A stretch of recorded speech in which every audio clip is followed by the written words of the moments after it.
Yesterday I pre-parsed the stacks and the moves manually by hand, and today I want to show how we can do it programmatically. There seems to be enough interest for this topic.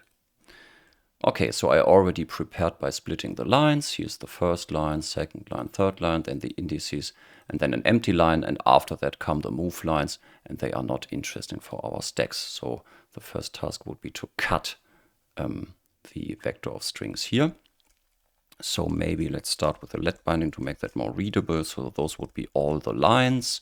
And then we could say, I don't know, crates, for example, would be a take while not empty strings. We could say complement empty and then our lines. And how would that look? Yeah, now here at the empty line, the sequence was cut. That's good. And now we basically want to switch the lines and the columns. So I would love to have a string that goes through the first column, then through the second column, then through the third column, and so on.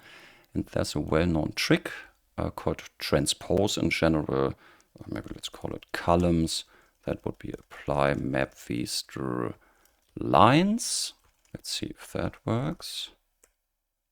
That doesn't work. Crates. Great. Now here is the first interesting column. Here's the second interesting column. And the third interesting column is here. And the rest is full of spaces and brackets only. Okay, if you're puzzled by this, you should Google for transpose, or you could Google for apply map vector.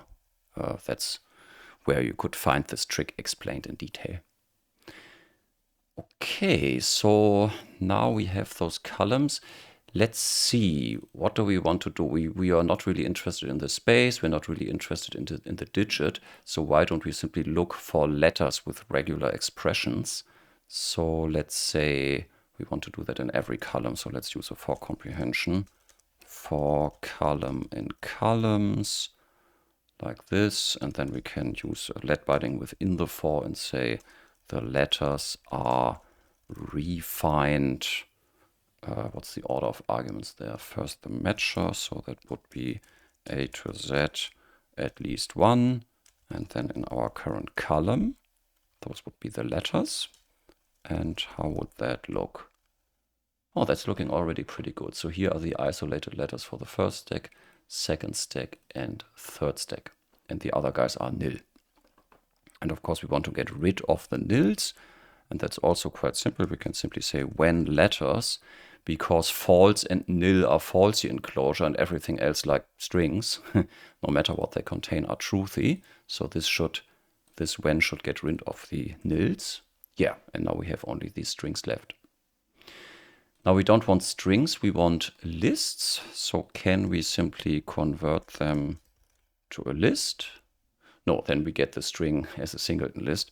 We have to apply all the letters in the string to the list function, and then we get nice linked lists containing characters.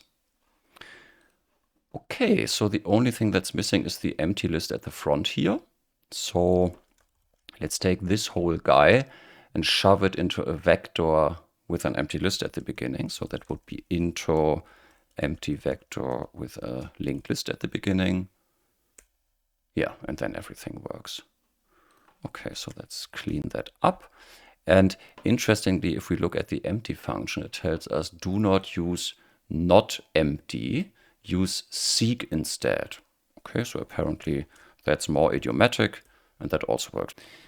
Now for the next guy, yeah, I already prepared the reseek that I already showed you. So we get one string for the entire group and then 3 additional strings for the subgroups that we are actually interested in containing the digits. So we can use the same trick and say, let's use a for comprehension.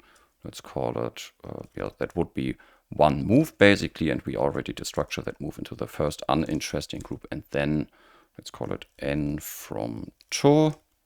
Like this. And what does n from to look like? Yeah, here we get a sequence of strings. And of course, we don't want a sequence of strings. We want a vector of longs. So we can simply map the parse long over that long with an O. Yeah, that's looking good.